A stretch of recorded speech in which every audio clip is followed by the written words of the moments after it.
اعوذ باللہ من الشیطان الرجیم بسم اللہ الرحمن الرحیم۔ سورہ آل عمران آیات نمبر 121 تا 129 میں غزوہ احد کے پس منظر میں مسلمانوں کو ثابت قدم رہنے کی تلقین، غیبی مدد کا وعدہ اور جنگ میں منافقین کا کردار۔ اعوذ باللہ من الشیطان الرجیم۔ وَإِذْ غَدَوْتَ مِنْ أَهْلِكَ تُبَوِّئُ الْمُؤْمِنِينَ مَقَاعِدَ لِلْقِتَالِ وَاللَّهُ سَمِيعٌ عَلِيمٌ۔ اور وہ وقت یاد کیجئے جب آپ صبح سویرے اپنے گھر سے روانہ ہوئے تھے اور مسلمانوں کو جنگ کے لیے مورچوں پر بٹھا رہے تھے، اور اللہ سب کچھ سننے والا اور جاننے والا ہے۔ ان آیات کا پس منظر جنگ احد ہے، جو جنگ بدر کے تقریباً 1 سال کے بعد لڑی گئی تھی۔ اذ هم الطائفتان منكم ان تفشلا والله وليهما وعلى الله فليتوكل المؤمنون۔ اس وقت تم میں سے 2 قبیلے بزدلی دکھانے پر اتر آئے تھے، حالانکہ اللہ ان دونوں کی مدد کے لیے موجود تھا، اور ایمان والوں کو اللہ ہی پر بھروسہ کرنا چاہیے۔ وَلَقَدْ نَصَرَكُمُ اللَّهُ بِبَدْرٍ وَأَنْتُمْ أَذِلَّةٌ فَاتَّقُوا اللَّهَ لَعَلَّكُمْ تَشْكُرُونَ۔ اور بلا شبہ اس سے پہلے اللہ بدر میں تمہاری مدد کر چکا تھا، حالانکہ تم اس وقت بہت کمزور تھے، بس اللہ سے ڈرتے رہو تاکہ تم شکر گزار بن جاؤ۔ جب جنگ شروع ہونے سے پہلے منافق عبداللہ بن ابی 300 ساتھیوں سمیت واپس چلا گیا تو انصار کے 2 قبیلوں بنو حارثہ اور بنو سلمہ کے دلوں میں کمزوری واقع ہوئی، اور کفار کے مقابلے میں مسلمانوں کی قلیل تعداد دیکھ کر دل چھوڑنے لگے، مگر چونکہ سچے مسلمان تھے اس لیے اللہ تعالیٰ نے ان کے دلوں کو مضبوط کر دیا۔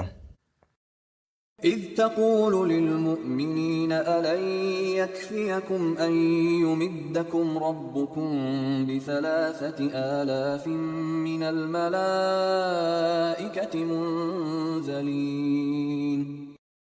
اور یہ نصرت اس وقت ہوئی تھی جب آپ جنگ بدر کے دوران مسلمانوں سے فرما رہے تھے کہ کیا تمہارے لیے یہ کافی نہیں کہ تمہارا رب 3,000 فرشتے اتارے اور ان کے ذریعے تمہاری مدد فرمائے؟ بلا ان تصبروا وتتقوا ويأتوكم من فورهم هذا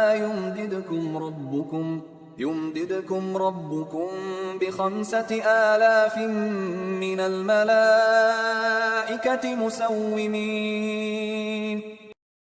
ہاں کیوں نہیں، اگر آج بھی تم صبر و استقامت اور پرہیزگاری اختیار کرو تو دشمن کے اچانک حملہ آور ہو جانے کی صورت میں تمہارا رب 5,000 مخصوص نشان والے فرشتوں کے ذریعے تمہاری مدد فرمائے گا۔